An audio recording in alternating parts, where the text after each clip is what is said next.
Hey there, Chris from the Old Man Cycling Show. Welcome back to another episode. This is the 2022 Ardmore Rock and Ride Criterium. This is the Masters 55 Plus.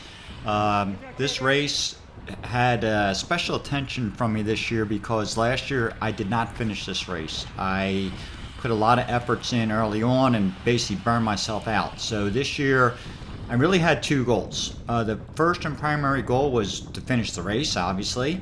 And the second goal is I really wanted to try to get in the top 10 because I really like this course. It's a good course. It's a fun course. It's a fast course. And it's pretty cool. It goes right through the heart of downtown Ardmore, which is in the main line outside of Philadelphia, Pennsylvania. So anyway, as we got started here, you see a lot of the normal guys that I see it at all the 55 plus events. Now I will say you see right in the frame now that on the left and the right there's two active yards riders. Active yards always shows up with a big contingent of riders, and you're going to see in a minute, you probably already missed it, there's already a rider off the front. This is the first lap, there's a rider off the front, and he happens to be an active yards rider. So active yards, I think they might have had 9 people in this race, by far the biggest single team representation. And they're really good at their tactics. What they'll do is they'll send somebody off, and then some of them will sit at the front of the group and not necessarily slow things down, but just ride at a steady pace. And if that rider off the front gets brought back, they'll send another one, and so on and so forth. So in this race in particular, you really got to see the tactics play out. So pay attention to that for a moment, but I'm going to give you the course layout right now. So right now we're in the finishing stretch. We just came across the railroad bridge. Up here we're going to pass the start finish line, and I'll just give you a rundown of the course. Tell you, like I said, it's a fun course. Not overly technical. It can be if you have multiple people going into some of the turns. The turns are there are some 90-degree turns. There's some sharp turns. But right about here's the start finish line. Okay, so here's start finish, and here comes turn 1. Turn 1's a 90-degree turn to the right that goes downhill. There's a few manhole covers in it, so there are a few bumps as you'll see here. You'll see there's a couple right there. Here come a few more. And now you have another 90-degree turn onto a change of surface. So you go to that stamped concrete, and that's a little bit off camera, so you can see that the fence sort of goes all the way out to the other side. This is through what they call Suburban Square. It's a shopping district. You see they have the barricades up the whole way. It's a slight uphill. I mean, maybe 1 to 2% at most. It's not a killer uphill. It's just a slight uphill grind. A little bend around to the left, and now we're coming up to another 90-degree corner. I kept saying this was a pizza place, but it's not. It's a dry cleaners. But when I was telling people, oh yeah, it's back, the corner back by the pizza place. Like this is a good area. Crashes happen in that corner. This one's not as bad. This is a nice sweeper. And then this next corner is the one with the most crashes that happen because everybody's fighting for position, because you're going to see we're going to make a 90-degree right and cross over railroad tracks. Right, so you go up here and people want to be in the right position at the front of this, because when you come down the other side back onto the finishing stretch, it's by far the fastest part of the race. So you see people try to cut inside there and everything throws you out. So now you want to come in. Now you're back onto Lancaster Ave, which is also known as Route 30, and now you're back in the finishing stretch. So at this point, you can see the one active yards guy there is letting a little gap open up, and my goal was to try to take it easy, and we'll see how long that lasts, but not really let any gaps open up in front of me. I wanted to stay up with the front group because like I said, I really had intentions of, number 1, finishing this race, and number 2, I really wanted to get in the top 10. So we'll see how that all plays out. So like I said, right now, this was another timed race. It was 45 minutes. So they said they were going to take the first 2 or 3 laps, calculate the average time for the lap, and then put up the lap counter. So you can see it was still 0, which means they haven't determined a number of laps yet. So we're about 5 minutes into the race. We're going along pretty good. The average speed for the whole race for me ended up being just over 25 miles an hour, which isn't bad. Like I said, this stretch is pretty much a slate grade uphill the entire way. You got that little effort going over the railroad tracks. But all in all, it wasn't bad. Oh, and the finishing straight is slightly uphill for the first bit of it. I mean, again, it's less than 1%. It's probably a 0.5%. But you know, it is a little bit. So you know, you have to put some effort in. Now here you can see, you know, it's still the beginning. There's still a guy off the front. You know, I'm in the first, I don't know, 20, 25 riders. I think there were 50 some riders in this race. I'm not sure. This year seemed pretty well attended. I know in the Cat 4-5 race, which was the first race of the day, I think there were 71 participants, which is huge, especially on this course. That broke up pretty quickly into like 3 distinct groups, but still, that's a lot of people. So now, excuse me, you can see again coming up the little rise here, and now I'm starting to feel like, okay, you know, you can see my friend Terry up there in the orange shirt from Bigfoot. You know, Terry's somebody I look out for. Again, Joe's in here. My teammate Steve's in here. He's behind me at the moment. But you know, it's a lot of the same guys you see week in and week out. So you know, you sort of get to know whose wheel you want to follow, or who you want to keep in your sights, so you know that they don't get too far away. And you know, basically when you want to bridge a little gap to stay tight on the line.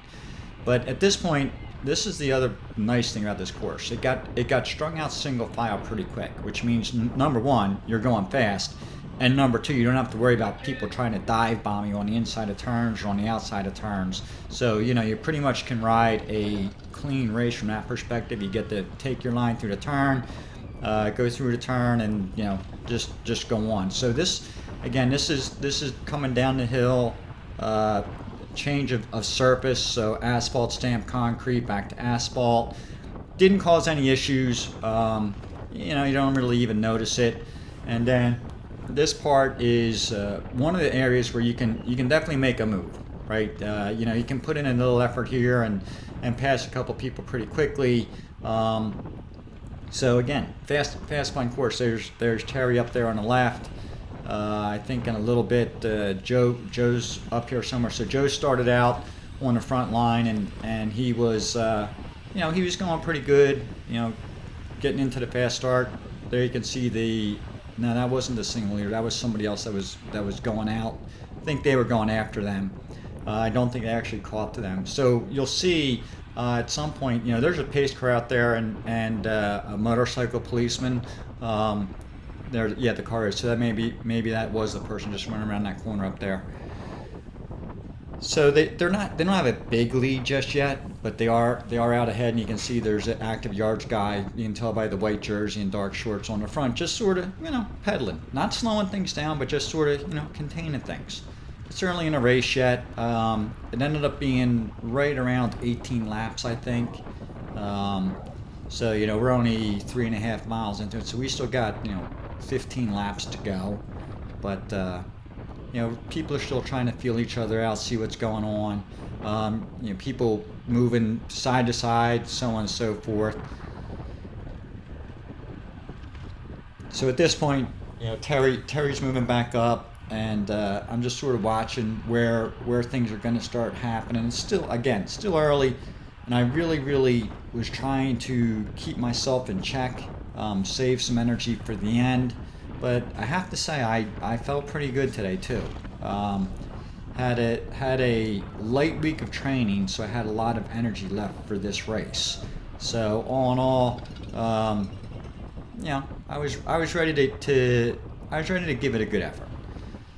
So at this point, you know, we're coming down. There was the lovely Ardmore sign over the train under the train tracks. Coming back up the rise, and you're gonna get to see pretty soon just how well reserved I am. So you know, again, I tell myself I want to, you know, ride more controlled and do whatever, but then I see these things happen on the road, and I just find myself involuntarily reacting. So you're going to see an incident. It might be this lap, it might be the next lap. I try to replay the stuff in my head, and I'm not always sure. Yeah, it'll be the next lap. Not always sure where things happen out there. There's the cleaners again, which I kept mistaking for a pizza place. So sorry for all the people I talked to on the day of the race saying, oh yeah, back by the pizza place there was a crash. It wasn't by the pizza place. It was by the dry cleaners. So now we're coming back up to go back over the railroad crossing. And I will say this, shout out to my teammate Kurt. Really rode a strong race in the 4-5 race. And then last lap at that past corner, he got caught behind a crash. And basically he got, he got knocked out from where he was. I think he hit his shoulder and scratched his bike a little bit, but he did not get hurt. But he was in the front group and got taken right out. So really feel bad for Kurt. This was his second time that happened to him, and he was riding really strong. So shout out to you, Kurt. You did a real nice job. Also, my teammates Steve and Brian. I think they finished 7th and 8th, or 6th or 7th, or somewhere around there. Really strong rides for the two of them as well.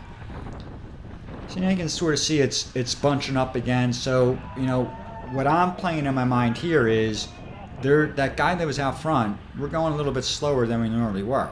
That guy out front is still going.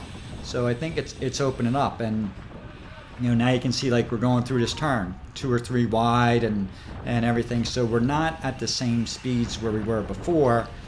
And this is where like my mind starts to play games. Like, oh, you've got to move up a little bit. You're dropping too far back, and you're going to see again. I'm going to move up. I think it's around this corner I start to move up. Yeah. So you're going to see like a couple more active yards guys here. There's one more. There's an active yard guy in the front, and there's the pace car out in front. He's just, that guy is, I don't know, maybe he's got 15 seconds, not a whole lot. But this active yards guy was just sitting on the front, just sort of controlling things, and let me stretch my legs a bit. And like I said, I can't control myself. So again, now I'm out here, and I'm gunning to catch this guy. And the reason I want to catch this guy is basically I want to see if he'll work with me and ride together, and maybe we can put some more time on, because I knew the active yards guys at the front who had the big contingent, they weren't going to chase their own teammate down, and really people were just sort of sitting behind them, not really doing anything. So I'm like, we'll give it a shot. What do I got to lose, right? And you can see, the bottom rightmost power is my 30-second average. The power in the second column is my current power. So I came around that corner, and I'm just, I'm pushing a little bit because I want to get up to this guy, and I just want to see, hey, are we going to do anything? So you can see I'm closing in on him. Now the interesting thing that happens on this lap, which I did not know till I passed the start-finish line, is when we get up here to the start-finish line, if you can hear the background audio, this is going to be a preem lap. And what that means is the next time around, the first person over the start-finish line gets an in-prize race, for lack of a better term. So the preems in this instance, there were 3 of them. The first one was a Trek goodie bag. There's a local Trek shop that sponsors the race. They gave a goodie bag. There was a pair of Oakley sunglasses for the next one. And the third preem, I think, was either a deli platter from an Italian deli that's in the area, or a Giant gift card. Giant's a supermarket chain for $50. So, and it's also fun. Like, I just like to go for. So here I am. I'm getting back to this guy, thinking, okay, we'll see. Maybe he wants to work together and see if he can push out the lead. Like, I don't have any fallacy in my mind that I'm gonna be able to go off on my own and hold off the peloton for 12 more miles. But, it's just not something I'm gonna be able to do. I'm thinking, like, hey, if we can spread a little work, that's fine. And also, now that I know it's a preem, I have that in my mind as well. I'm like, I'm going to get the preem. I'll sit behind this guy as long as I can, and then because he's been out for 3 laps on his own, maybe 4, and I'm like, yeah, okay, well, he's been out for a little bit. When we hit the main stretch down here, I'll go past him and see if he follows me. So again, this is classic. I'm not going to work hard. I'm not going to go do anything. I'm going to sit in on a bunch and really work for that top 10 finish. But of course, that lasted all of 4 laps. And now it's like, okay. And now you'll see I'm coming up to him, and I'm like, I'm pressing on a little bit just because I want to make sure that I get the preem. Now, unbeknownst to me, he didn't follow. When I passed him, I think he just sort of dropped off because I didn't really check. Like, I had my head down at this point. I'm just going for the preem, and I'm expecting someone to come flying by me. Right? I'm expecting someone to pass me, and lo and behold, no one passed me. So now I'm coming into this corner, and I'm like, what do I do? Do I keep going? Or, do I sort of sit up and wait for everybody? And I looked back, I got down to this bottom turn here. I looked back, I didn't see anybody coming down the road yet. So I'm like, okay, well, I'm not necessarily going to kill myself, but I'm going to keep pedaling and just see if somebody can bridge up to me, and, we'll have a little bit of a gap and see if anything can happen. In retrospect, I don't know if it would have made a big difference or not. Maybe I should have just sat up and waited for the group to come back. I got the preem. If I go around for a lap or two and nobody's coming up, like I said earlier, I'm not going to stay out by myself for, the next 12 miles. That's just not going to happen. But at the same point in time, this kind of thing plays games with my mind. Like, I'm out here, I'm riding on my own. I can take whatever line I want. It's a cool feeling. I'm sort of saying, well, all I got to do now is catch the pace car and I'll draft them. But unfortunately, they never really slowed down to allow me to do that. So, to make a long story short, I'd like some of your opinions as to what you would do in this situation. Like I said, I'm not killing myself. I'm just pedaling like I would pedal if I was in the race, right? I'm enjoying the freedom of just taking whatever line I want. I get to ride through here at a nice pace. Don't have to worry about any slowing down. Go where I want. Clear open road in front of me. But now, again, I've got all the wind on me too. So, what would your advice be? Would you have sat up and sort of waited for the group to come back? I think at this point, I heard somebody at one point say I had like a 20-second gap, which, that's not going to hold up. They'll close 20 seconds in one lap. But, it was enjoyable, and my friends always give me that. I like to ride at the front, and I have to be honest, I do. It was fun, but at the same point, like, this was cool. Come through the start finish, and you hear Chris Harrop from Westchester Development Racing Team, still holding down the front. Yeah, it's pretty cool to hear that. But at the same point in time, you are using a little bit of extra energy. My heart rate is coming back down. Like, I don't know if you noticed when I was going for the preem, it got up to about 178. It's coming back down. I like to keep it under 170. That's sort of like my sweet spot ideally it's between 160 and 165, but I can go just over 165 and still do okay there. I'm hoping it starts to come down a little bit, but still, you can see, like, even my speed, I'm going slower than we were before. Like, the first couple laps we were going through this stretch of road at 25 miles an hour. So either the Peloton is sort of taking it easy, just waiting for me to burn out because they know they're going to get back to me, or I'm just going like I was before I left the group. But this was a fun course. I really liked the turns, especially when you had the freedom to pick your line. Like, this is a great course track. You get to sort of come here, like this turn especially. If you were wide left, cut across the apex, and sort of went to the other side, that's the perfect line. Like, you don't lose any speed. You don't have to touch anything. You get some momentum to carry you up the hill, and then now coming down this side, it's game on. It's all fun, right? You get to come down here and get into the home stretch. So again, I think this is I'll be able to tell you in a second. This is my second lap out on my own. Yeah, this is the second lap. So I chased for just about a lap, Then this is my second lap on my own after getting a preem. And again, you know, if you look at my power, I'm doing, I don't know, 200 and a little bit over, like 290 watts, 300 watts, somewhere in there. I'm not killing myself. I'm just, you know, I'm riding a good hard effort. But, you know, again, I can hang on to that. I'm not really that worried about it. Oh, and by the way, it was hot. The heat started coming up. I didn't mind the heat, but it was definitely hot. Like on the road surface, you could just feel the heat coming up from the pavement. It was a nice, you can see the sky, nice bright sunny day. You know, there might have been a little breeze. I didn't really notice it, but it was a great day to ride. It really was a nice day to ride. Again, so now I'm into my third lap of being off the front, and I would look around in the corners. I'm still like, where is everybody? You know, did they all go home? But you know, I knew the catch was inevitable. I knew it was coming. But you know, I was enjoying this moment. It was sort of fun. Again, if you look at my 30-second average, you know, I'm at 220 watts. That's nothing for me. You know, I can hold that. My heart rate's a little high just because I came up the little climb through the shopping center. But even that's not too bad.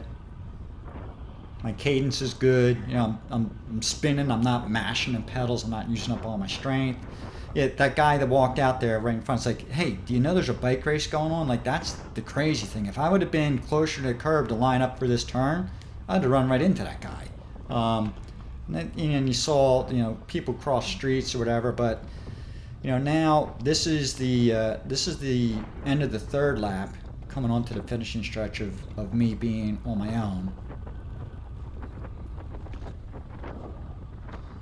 And the way I know is you're going to see, yeah, now the camera's blocked. So I'm just stretching out my back. So this is, you know, people have asked me before. So the position that, you know, you put your forearms on the hoods of your handlebars, that's illegal in UCI races. But this is a USA cycling race. That is not illegal. USA Cycling has not banned that, nor has UA Cycling banned the Super Tuck yet. Those are all UCI rules. So since this is a USA Cycling event, I can ride with my arms like that, and it really does feel good. It feels good. It gets your back stretched out. You know, it really gets you down out of the wind. So that was the end of my third lap being off the front. And around this corner right here, I saw, yeah, they're closing in on me. So now my thought process is, okay, when they come back on me, I don't want to lose a lot of time. I want to maintain my position. I still feel good. I had to, you know, I still feel strong in the legs. You know, I'm not toasted by any extent of the imagination. I was a little thirsty. I'll admit that. I was a little thirsty. So here they come. So now they're coming by me, and you'll see, like, I like to use the turns as a place to jump back in line because people tend to spread out. So right here, I slide out a little bit, and I get on this guy's wheel. So, you know, not bad. You know, I was out front, but now I'm sitting, I don't know, fifth wheel, sixth wheel, something like that. And I feel good. So now I'm catching my breath, right? I did an effort, and again, you know, knowing what you've seen now, would you have stayed out for those 3 laps, or would you have sat up earlier? I don't feel bad right now. I feel pretty decent. I'm in a good position to get some, you know, recovery time here. You know, I got a good draft going. So, you know, I still feel pretty strong. So, all in all, now I just sort of sit in. I think there might be one instance where I drop back a little bit more. No particular reason. Then I think I took a sip from my bottle, and that sort of slowed me down a little bit. And you know, but then, you know, I got back into it. But now I want you to watch closely on this lap, because this is the lap I believe the winning move happens. Watch the extreme right and extreme left of the screens. Not there. You're going to see, as we get up closer to the start finish, on the right side especially, you're going to see someone in a black kit go flying down the road. I'll say more about that in a second. There's my buddy Joe back. Right there. That person in a white and black kit, that's Ron. He takes a lot of the photography for a lot of the events and races.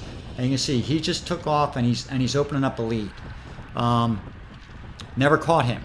he and another person got off the front, and you can see there's some acceleration going and some people trying to chase him down, and right now it doesn't look like he has much of a lead, but he has some serious power, and I'm not sure who he was teamed up with, but it ended up being that there were 2 guys off the front, and it might have been 3, and they held it to the end.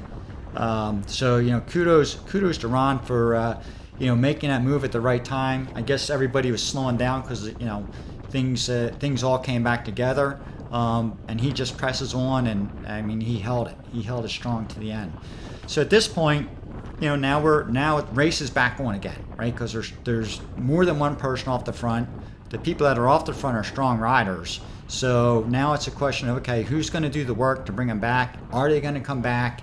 There was some talking in the group about, well, the race is over unless you go chase them, and that always makes me laugh, right? A guy will be like, hey, the race is over, you got to go chase them. Well, you go chase them. You got 2 legs, and you're connected to your pedals. Have at it. I'll follow you. Don't tell me I got to go chase. You're so worried, you go chase. But anyway, what I really thought was at this point, Active Yards was going to chase, right? They have, you could just see the Active Yards guy wave his arm there, like, hey, somebody else come up and do the work. I mean, they had 9 guys in the race, which is by far the biggest team representation. So I'm like, okay, well, I've done my work. I'm not going after him. Well, that might be Ron there. Maybe I missed the move. That might have been Ron that just came by in the black and silver right there. We'll see in a second. But there was a move like that up the side where somebody just took off. Nah, it was a previous one. That was definitely Ron. That one that just passed wasn't. Sorry for the confusion. But yeah, so like there's like I would say this is like playing games. Oh, nope.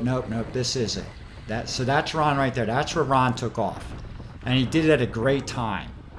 Nobody was really that interested in chasing. Nobody was really that interested in strong. And when he went, he opened up a lead by himself, and that's right. Then one other guy went with him. So I don't know if you'll see it going around this corner. Sorry for that confusion. I'm trying to play it back in my head while I'm looking at this live. So when Ron went around this corner, like I even remember the announcer saying, "Yeah, there goes Ron Short taking off." Like he's already down through the next turn. So we just came around this turn. He's already got this length of street gap on the field. So he took off. And then there was another person that chased him. That's right. So it was 2 people. You can see the guy just there on the left. If I get around this Active Yards guy, there's a guy up on the left. He goes up and he actually teams up with Ron. And here goes one of the Active Yards guys trying to get up there, and I give it a half-hearted effort to try to follow him, but again, I didn't really think that this break was going to stick, to be honest with you. I thought it was a little bit too far from the finish, and I thought, again, Active Yards had the manpower, the horsepower to get up there. So I'm just sort of like, okay, I'm gonna ride the wheels and just see what happens. But like I said, kudos to Ron and that other guy. They stuck it out. And surprisingly, I'm still feeling pretty good. I was out for a couple laps and doing whatever, and put a little bit more work in here to try to get around this guy and get up to here. So I brought this one guy back a little bit, but then I was like, yeah, this is the point in time where I knew I needed to conserve energy. Like I did actually pay attention to my heart rate at this point. And I was like, yeah, I've been over 170 for a little bit too long. Not my comfort zone. And I know we still got a few laps to go. I think when we go by the lap counter this time, I think it's going to say 6. It might say 7, but I think it's going to say 6. Pay attention to it. It'll be on the left side, right underneath the start-stop banner. So the guy ahead of me right now, I believe, is actually third wheel. There's a guy ahead of him, and then Ron's off the front, if I remember correctly.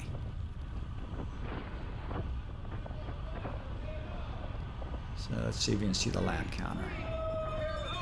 7, yeah, 7 to go.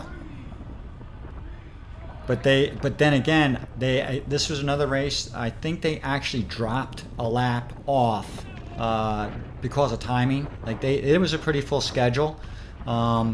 So I think that said 7, but I think somewhere along the way they drop a lap. But now here's another instance where I don't want to be on the front. There's no reason for me to be on the front. I'm not chasing it down. Not my job to chase it down. I want to save something for the end. Again, there's teams there to have more people. Let them do the work. So you can see I'm not cruising. I'm doing 20. So there goes an active yards guys to try to chase. I'm waiting for somebody else to come around. I think you're going to see a bunch of people are going to come on the right side. And I'll jump in on that.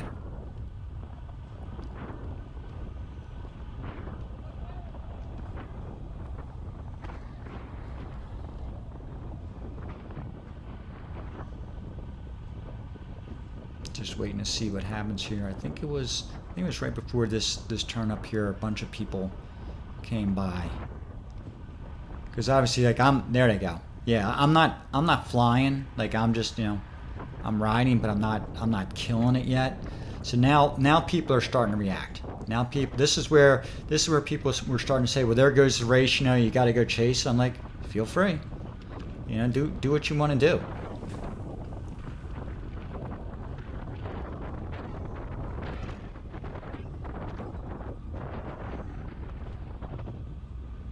So again, at this point, my goal is, get on the wheel, stay on the wheel, stay out of the wind.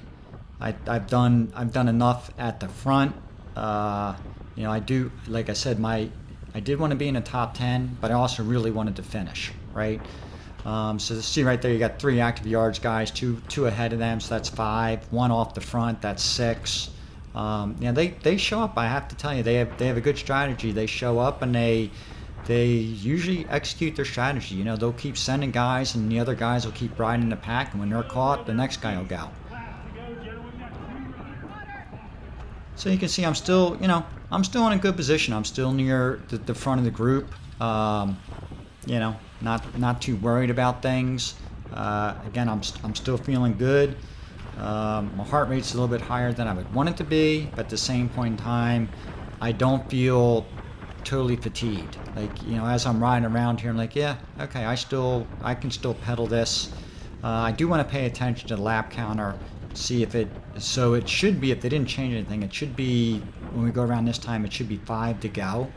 But I'm still in the front of the main peloton. I think at this point there might be 3 or 4 guys off the front. Sort of lost track, but I'm still right in the race.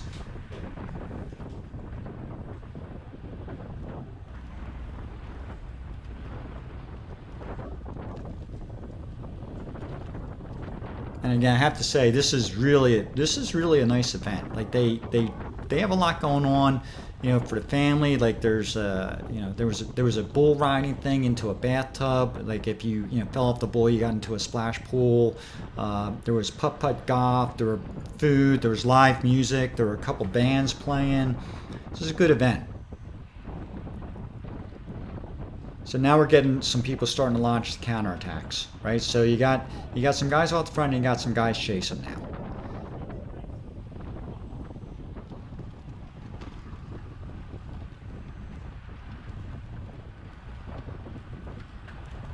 But it's still staying, I call this connected but strung out, if that makes sense. Like we're all within contact of each other, but it's single file and it's fast. And there's little gaps between riders. But you see now, like, my heart rate's back where I want it to be. Like now it's back in the upper 160s, it's under 170. I got a good draft, coming down this stretch at 29 miles an hour. That's not bad. So, we're getting back to game on. So let's see if we pay attention to the lap counter here and what it says. So it said 5, which is right. So they haven't reduced any laps yet.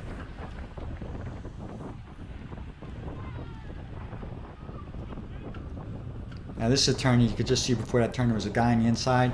That's a hard turn. That's a hard turn to take on the inside at speed, because it just throws you to the outside.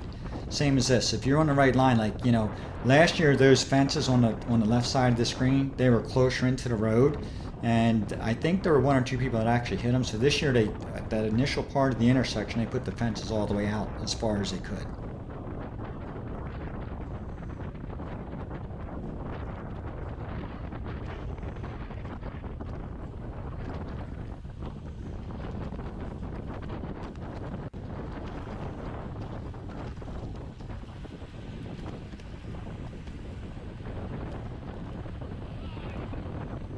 And you can see it's bunching up a little bit again.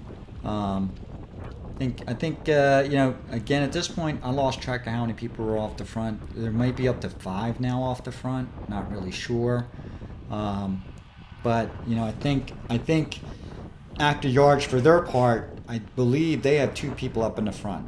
So I don't think they're necessarily worried about catching it. They're just sort of positioning themselves to counter if it comes back. Let somebody else try to chase them down. But you can see, you know, they're all trying to stay in this front group in case something happens. Which again, great strategy. I mean, if you got that many people on your team, why not? That's the way to do it.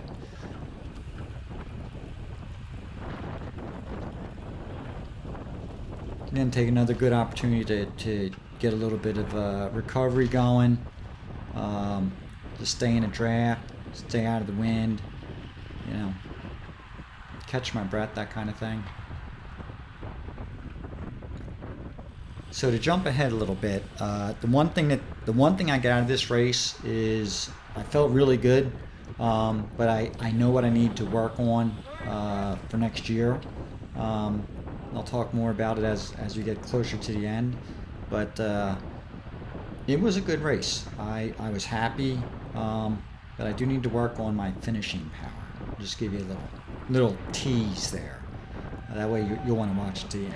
Oh, and of course, you know, if you haven't already done so, please subscribe to the channel. I appreciate it. Like the video, appreciate that too. And remember to give me your thoughts on what you would have done. You know, once you got the cream, would you have stayed off the front or would you have sat up right away? Especially knowing that you weren't going to stay away to the end. That's the key for me. But again, my mind works in mysterious ways, which I haven't been able to figure out yet. But I'll let you know when I do. So right now, you know, I'm still riding along. I'm happy. I'm really happy with my position. You know, I'm with the people that I know are going to contend for things at the end. Like I see Joe. I thought I saw Terry up there as well. Yeah, Terry's off the front a little bit right now. Steve rode a good race. Steve is I think he's pretty much right behind me right now, because pretty soon you're going to see Steve's going to come around, my teammate. Yeah, he rode a really good race. Yeah, there he is right there. So now I'm like, okay, now I got my buddy, and now you know, I'm going to try to ride with Steve and see where Steve goes. As I've said many times, he's a great teammate. You know, you ride behind Steve, he rides very steady, very smoothly. You never have any issue. Very good wheel to follow. So just sort of watching and seeing, you know, when can I slot in behind him, when does it make sense. So if my calculations are right, when we go around this time, we should have, I think, 3 laps to go. Lose track. But again, watching the race after you've done it, you get to go back and you know, relive certain moments. Say, yeah, I should have done this here. I should have done this there. It really is a good learning tool to see what's happening.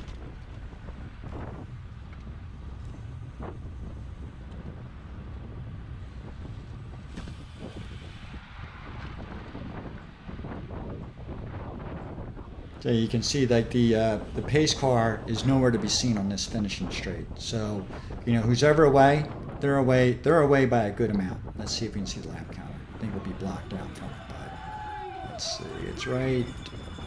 Couldn't see it. I think it said 3, but I'm not sure. So we're getting near the end. So yeah. So when we start to talk about the end, so again, I'm really happy with my positioning right now. Like I see the guys that I see, you know, all the time near the front. It's where I want to be.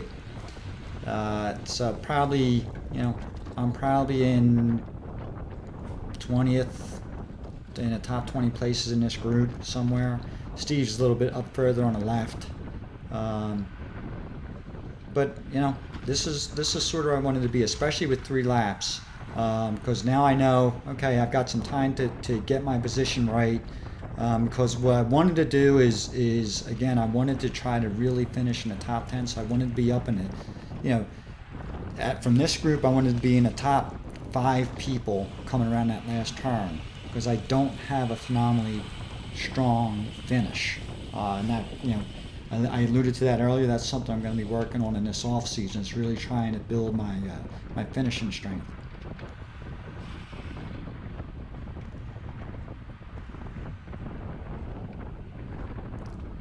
As I mentioned before, I get a lot of my read of the race from Joe. If I see Joe starting to really go at it, or you know, starting to move, then I'm like, okay, you know, Joe knows something's up. Got to go after Joe.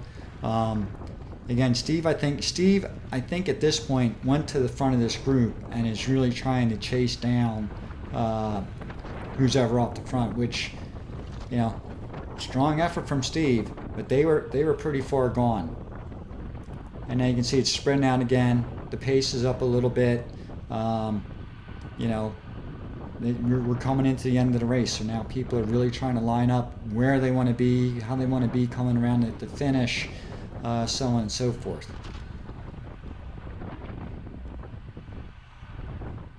So we should be able to see the lap counter this time. Or maybe not. I gotta ride closer to the left so I can see the lap counter clearly. Make a note of that for my next race. Let's see, 2 to go. Okay. So now it's all about think about where you want to be, move up to where you need to be. Get in the position you want to be. So I see Terry, I see Joe, I know Steve's up there, so I know, like, as far as the Peloton's concerned, I'm in a pretty good spot.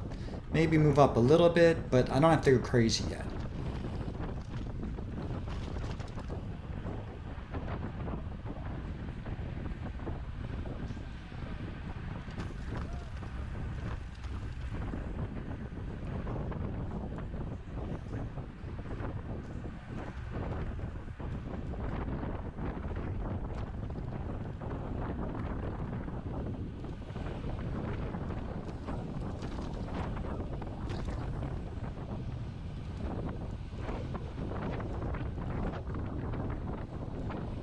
Yeah, there's Steve on the front of this group.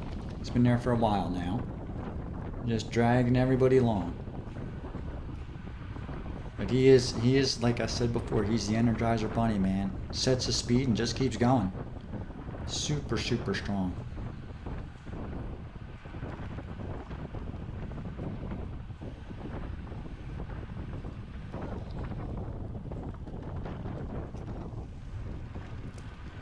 So at this point, you know, I really was thinking, okay, I only have to do this little climb one more time. And, you know, now I'm really thinking, okay, where can I move up? I want to be a little closer to the front. I want to be in a good position when we come out of this turn the next time, you know, so I can get down the stretch.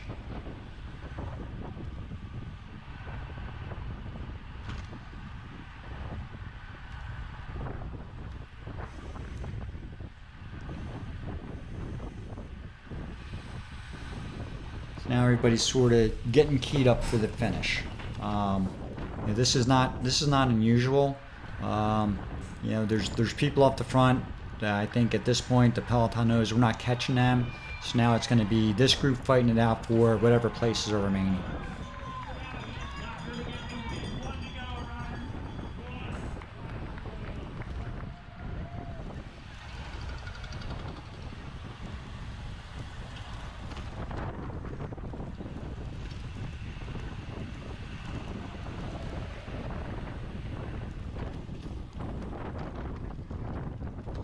Alright, so here we go.